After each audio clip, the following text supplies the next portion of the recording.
Good morning and I am all up. तो यहाँ सुबह के 5:15 बज रहे हैं और मैं किचन में आई हूँ। रात को जो मैंने बर्तन धो के रखे थे उन्हें उनके जगह पे अरेंज कर दूंगी। और मैंने रात को ही किचन साफ करके मैं सोने गई थी, क्योंकि जब मैं सुबह किचन में आऊँ तो मुझे किचन बिल्कुल साफ सुथरा मिलना चाहिए। गंदे किचन में काम करने का बिल्कुल भी मन नहीं होता है और समझ में नहीं आता कि वो सफाई इतने सुबह-सुबह कहाँ से शुरू की जाए। इसलिए बेहतर है कि रात को ही सारा किचन साफ करके सोना। तो सुबह-सुबह उठना मैंने पहले भी अपने व्लॉग में बताया है कि माय एंटायर डे बहुत प्रोडक्टिव होता है, क्योंकि मैं सुबह उठती हूँ। और अगर मैं सुबह 1 घंटा भी लेट उठती हूँ ना, तो वो 1 घंटा मैं पूरे दिन भर में खोजते रहती हूँ, क्योंकि सारा काम लेट हो जाता है। And this time just before the dawn contains the most energy of all hours of the day. So या अभी मैं जाऊंगी बालकनी में, कुछ ताज़ी ठंडी हवा का मज़ा लूँगी। और ये देखिए, यहाँ अभी अंधेरा है और चाँद भी दिख रहा है आकाश में। और ये मिर्ची का पौधा है, तो इसके नीचे ना छोटे-छोटे मिर्ची के सैपलिंग्स उगाए हैं। तो मैंने सोचा इनको निकाल के किसी दूसरे गमले में लगा दूँ, ताकि ये अच्छे से ग्रो कर सके वहाँ पे। तो यही। और ये सैपलिंग्स अगर इसी गमले में रह जाएँगे तो थोड़े दिन बाद ये मुरझा के मर ही जाएँगे। तो इसलिए मैं यहाँ इन्हें निकाल के अलग गमले में लगा दूँगी। और अभी लॉकडाउन पीरियड चल रहा है, तो हम लोग एक-दूसरे से मिलते नहीं हैं। जब लॉकडाउन ख़त्म हो जाएगा तो मैं किसी फ्रेंड को अगर चाहिए होगा तो उसे दे दूँगी ये पौधा, पॉट समेत। तो यहाँ देखिए, मैंने एक सैपलिंग निकाल लिया और उसे लगा दूँगी। 2 गमले में लगाऊँगी, क्योंकि बहुत ज़्यादा सैपलिंग्स थे। पूरे तो मैं नहीं लगा पाऊँगी, लेकिन हाँ 4-5 तो मैंने लगा दिए हैं। तो इसमें ये थोड़े अच्छे से बढ़ेंगे। और फिर ये देखिए, इसमें मैंने 2 लगाए हैं और दूसरे वाले गमले में मैंने शायद 4 या 5 और लगाए हैं। देखिए, आसमान में थोड़ी थोड़ी रोशनी हो रही है, सुबह होने को आई है। इट्स डॉन एंड उजाला दिख रहा है थोड़ा थोड़ा, और हवा बहुत ठंडी है। तो देखिए कितना सुंदर नज़ारा है। अभी कोरोना वायरस का आतंक फैला हुआ है हमारे देश में। जहाँ एक ओर देखिए इकोनॉमी इतना डाउन हो गया है, वहीं दूसरी ओर एनवायरनमेंट, प्रकृति बिल्कुल साफ हो गई है। दूर-दूर का नज़ारा एकदम साफ दिखाई देता है। तो हर चीज़ का प्रोज़ एंड कॉन्स होता है। कुछ फ़ायदा होता है, कुछ नुकसान होता है। तो अभी आप लोग घर में रहिए, अपनों के साथ समय बिताइए और सभी नियमों का पालन कीजिए। अगर बाय चांस किसी ज़रूरी काम से बाहर जाना भी पड़े तो सोशल डिस्टेंस मेंटेन कीजिए। घर वापस आके सभी चीज़ों को सैनिटाइज़ कीजिए। वॉलेट हो, कार की चाबी हो, बैग हो, दूध का पैकेट हो, जो भी। तो इन नियमों का ज़रूर पालन कीजिए। और मैं यहाँ पानी डालने आई हूँ और इसके बाद मैं अंदर जाके घर की सफाई करूँगी, झाड़ू पोछा, और फिर नहा धो के पूजा पे बैठूँगी। भोर भये पंछी धुन ये सुनाए, जागो रे गई ऋतु फिर नहीं आई। भोर भये पंछी धुन ये सुनाए, जागो रे गई ऋतु फिर नहीं आई।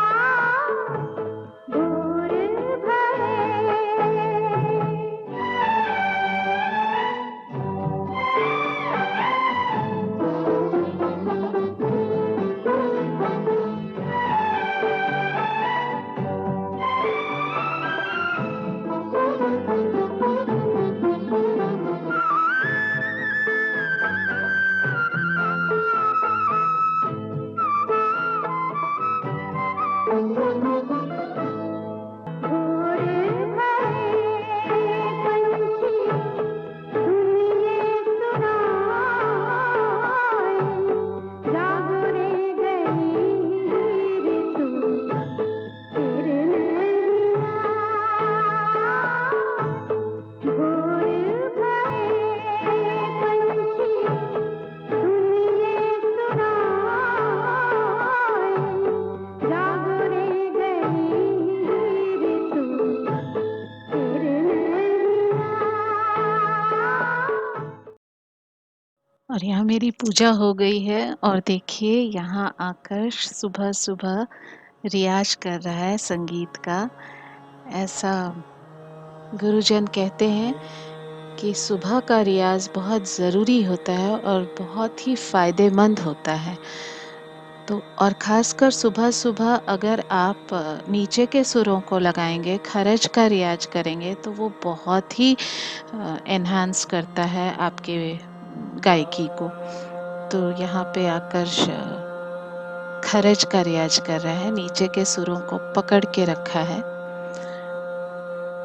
और कितनी देर तक आप उस सुर पे ठहर सकते हैं, तो वो आपका एक ब्रीदिंग एक्सरसाइज हो जाता है और किसी भी गाने को आप बहुत देर तक टान सकते हैं बिना सांस टूटे और उस सुर पे पकड़ भी अच्छी होती है आपकी। तो यहाँ 6:45 हो गए हैं, मैं आ गई हूँ किचन में और ये मैं बना रही हूँ चावल और उसके बाद मैं नाश्ता बनाऊँगी। नाश्ते में मैं आज बनाऊँगी पराठा और ऑमलेट। सुबह हम लोग या तो पपीता या कुछ स्प्राउट्स खा लेते हैं ब्रश करने के बाद और फिर नाश्ता करते हैं या तो टोस्ट ऑमलेट या कुछ स्टफ्ड पराठा। लेकिन आकर्ष को ऑमलेट के साथ पराठा ही ज़्यादा पसंद आता है, टोस्ट उतना पसंद नहीं करता है। तो इसलिए मैं यहाँ पराठा बनाऊँगी और उसके बाद ये दूध है, ये एक्चुअली हम लोग 2-3 किलो दूध एक ही साथ ले आते हैं क्योंकि रोज़-रोज़ बाहर नहीं निकल सकते। यहाँ सोसाइटी के गेट पे वो दूध वाला आता है और पानी का बाल्टी भी साथ में लाता है और उसमें मिला के वो उसमें डाल के वो रखता है दूध को। तो वहाँ से दूध लेके आते हैं गेट पर ही और इसको मैं डीप फ्रिज में रखी थी तो ये बिल्कुल जम गया है, तो इसे मैं नॉर्मल टेम्परेचर में लाके फिर गरम करूँगी। और यहाँ मेरा पराठा बन गया है। इसके बाद मैं ऑमलेट बनाऊँगी। आकर्ष और उसके पापा तब तक नहा लेंगे। और सुबह-सुबह एनर्जी लेवल भी बहुत ज़बरदस्त रहता है, आपका काम जल्दी-जल्दी निपट जाता है। और यहाँ मैंने पराठा बना लिया और मैं काउंटर को साफ़ कर ले रही हूँ। यू नो थोड़ा-थोड़ा अगर आपकी गंदगी होती है वहाँ और आप उसी समय साफ़ कर लेते हैं ना तो काम ईज़ी हो जाता है। वो गंदगी सूख जाने के बाद फिर छुड़ाना बड़ा मुश्किल होता है। और देखिए यहाँ 7:30 बज गया है और अनिल नाश्ता कर चुके हैं, मैं और आकर्ष कर रहे हैं क्योंकि अनिल का ऑफ़िस है work from home at 9 o'clock और यहाँ मैं नाश्ते की बर्तन को निपटा ले रही हूँ। और नाश्ते पे हम लोग बहुत देर तक बातें करते हैं तो नाश्ते में काफ़ी टाइम जाता है। तो यहाँ बर्तन भी धुल गए और ये कप्स मुझे मेरे स्टूडेंट्स ने दिया था टीचर्स डे गिफ्ट। और यहाँ मैं वॉशिंग मशीन चला रही हूँ। कपड़े लगा के फिर मैं बेडरूम में जाऊँगी और म्यूज़िक लगा के अपना काम करूँगी। वो टाइम मेरा टाइम होगा क्योंकि म्यूज़िक ज़्यादा ज़ोर से नहीं लगा सकती हूँ अभी क्योंकि वर्क फ्रॉम होम है, अनिल का मीटिंग्स रहता है, वीडियो कॉल्स रहता है, कॉन्फ्रेंसेस रहता है। तो इसलिए मैं दरवाज़ा बंद करके यहाँ कुछ लिखाई-पढ़ाई करती हूँ म्यूज़िक लगा के। और म्यूज़िक से एक रिश्ता बन जाता है। क्योंकि जब हम अपनी ज़िंदगी के एक ख़ास मोमेंट या फ़ेज़ से गुज़र रहे होते हैं और बहुत कुछ फ़ील कर रहे होते हैं, तो ये गाने हमारी फ़ीलिंग्स को लफ्ज़ दे देते हैं, एक आवाज़ दे देते हैं और हमारी हेल्प करते हैं खुद से कुछ कहने के लिए। तो यहाँ मैंने ये गाना मेरा फ़ेवरेट है, वन ऑफ़ द फ़ेवरेट और आर डी बर्मन जी का म्यूज़िक है एंड लता जी की आवाज़ सोने पे सुहागा। और आर डी बर्मन जी की जनरली जो गाने हिट हैं वो हैं पिया तू अब तो आजा या चुरा लिया है मैं तुमने जो दिल को। लेकिन उनका एक अलग साइड भी है जहाँ वो बहुत ही soft semi classical melodious songs भी दिया है उन्होंने, जैसे कि ये एरी पवन या फिर रैना बीती जाए। ये सारे गाने उनके मेरा कुछ सामान तुम्हारे पास पड़ा है, इसका एक अलग ही जॉनर है। So R D Burman has always been my all time favourite और ये गाना तो कमाल का है।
मतलब ऐसे है कि जैसे बहुत गाने सुन लेते हैं और साथ में गाने की इच्छा होती है।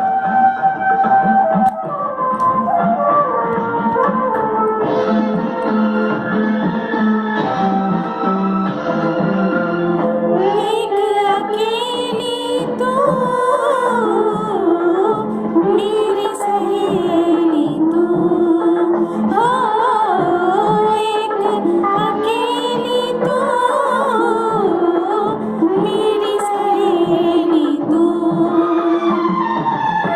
जिसका कोई साथी नहीं, जिसका कोई साथी नहीं, उसका क्या जीवन बावरी सी तू फिरे, कौन है तेरा सजन ओ मेरी पवन, ढूंढे किसे तेरा मन, चलते चलते मेरी पवन, ढूंढे किसे तेरा मन।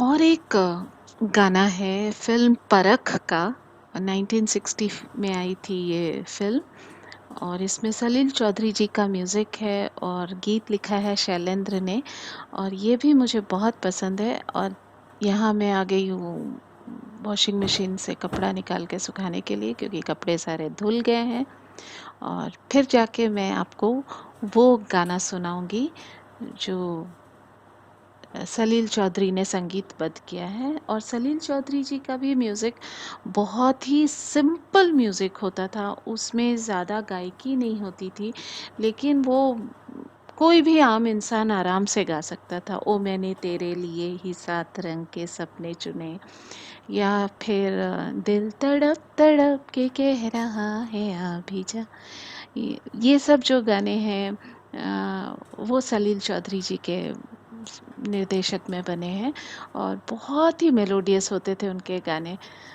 तो उनका ये गाना भी मैं आपको सुनाती हूँ। और ये मेरा कपड़ा सुखाने वाला जो है, इसमें देख रहे हैं आप 5 रॉड्स हैं, तो काफ़ी कपड़े आ जाते हैं इस पे। और बहुत इजी होता है, इसको नीचे कर लीजिए और कपड़े सारे फैला के फिर आप इसको ऊपर फिक्स कर दीजिए। तो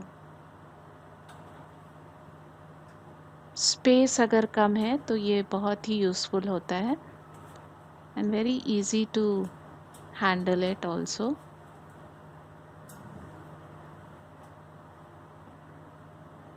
तो यहाँ मेरा सारा काम हो गया है, लंच भी तैयार हो गया है और बर्तन भी धुल गए हैं, कपड़े भी धुल गए हैं, किचन बिल्कुल साफ़ है। तो हम लोग 1:30 बजे के करीब लंच करते हैं, तो मैं 1 बजे आके सिर्फ गरम गरम आलू का भुजिया बना लूँगी।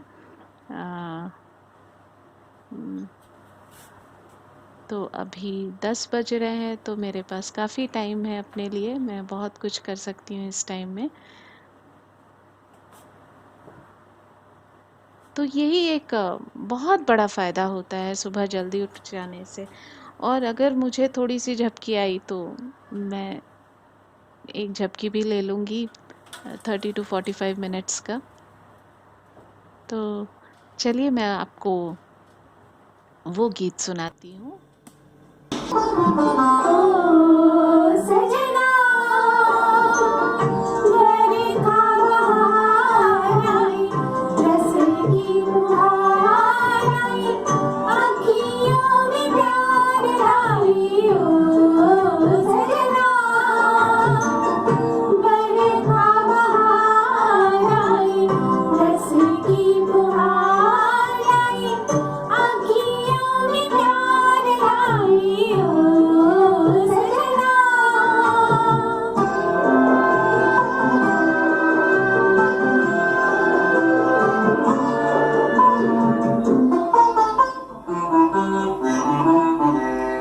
तुमको पुकारे मेरे मन का पतिहारा, तुमको पुकारे मेरे मन का पतिहारा, मीठी मीठी आंगनी में जले मोरा जियरा।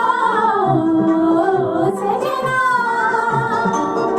बरखा बहार आई, रस की फुहार आई, आँखियों में प्यार आई। ओ सजना। इसका एक बंगाली वर्जन भी है, मैं आपको गाकर सुनाती हूँ।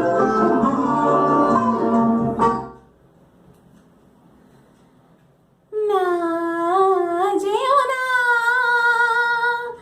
রজনী, এখনো বাকি আরো কিছু দিতে বাকি, বলি রাত জাগা পাখি। না যেও না রজনী, এখনো বাকি আরো কিছু দিতে বাকি, বলি রাত জাগা পাখি। না যেও না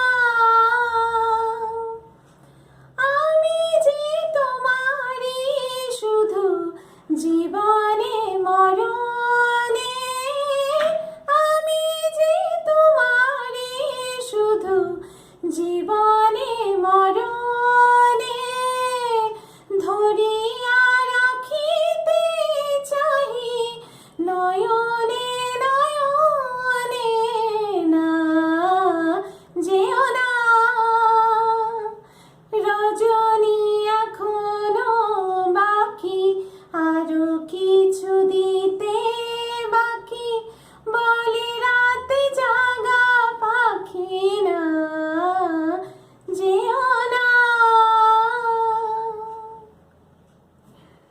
ये सब जो गाने हैं वो बिल्कुल दिल को छू जाते हैं, एकदम रूह में बस जाते हैं, और ये गाने मुझे बहुत पसंद है। और सुबह सुबह मैं जब सारा काम निपटा के आती हूँ अपने बेडरूम में, तो बस ये गाने लगा के और फिर मैं अपना काम करती हूँ। इनफैक्ट जब मैं छोटी थी उस समय भी, स्कूल में जब थी या कॉलेज में थी, तो मैं म्यूज़िक लगा के ही पढ़ाई करती थी, चाहे वो मैथमेटिक्स हो या जो भी। मुझे म्यूज़िक इतना पसंद है, तो ये गाने मेरे चलते रहते हैं और मेरा काम भी हो जाता है फटाफट। एक बज चुका है, मैं किचन में आ गई हूँ आलू का भुंजिया बनाने। तो इसका रेसिपी मैं शेयर करती हूँ। थोड़ा सा डिफरेंट भुंजिया है। इस आलू को इस तरह से काट लीजिए और फिर इसमें मैं मिलाऊंगी बेसन, हल्दी, नमक और मिर्चा पाउडर और इसे अच्छे से मिला लूँगी। और यहाँ मैंने तेल गरम किया है, तेल थोड़ा ज़्यादा लूँगी, डीप फ्राई करना, और उसमें जीरा डाला है और हरी मिर्च को बीच से चीरा लगा के मैं इसमें डालती हूँ, क्योंकि ये जब फ्राई हो जाते हैं ना तो खाने में बहुत टेस्टी लगते हैं। और यहाँ पे इसको मैं अच्छे से मिला ले रही हूँ और फिर इस तेल में डाल दूँगी। और यहाँ पे जब तेल में डाल दूँगी उसके बाद मैं ऐड करूँगी पोस्तु दाना, या खसखस जिसे आप कहते हैं। इसे मैं पहले नहीं मिलाती हूँ, क्योंकि अगर पहले मिलाऊँगी तो वो उस बर्तन में ही चिपक के रह जाएगा। इसलिए इसे जब आप आलू कढ़ाई में डाल दें तब मिलाइए, ताकि ये वेस्ट ना हो, ये बहुत ही कॉस्टली आता है। तो यहाँ पे मैंने पोस्तु दाना यानी कि खसखस मिला दिया है और गैस को ऑन पे ही रखा है मैं।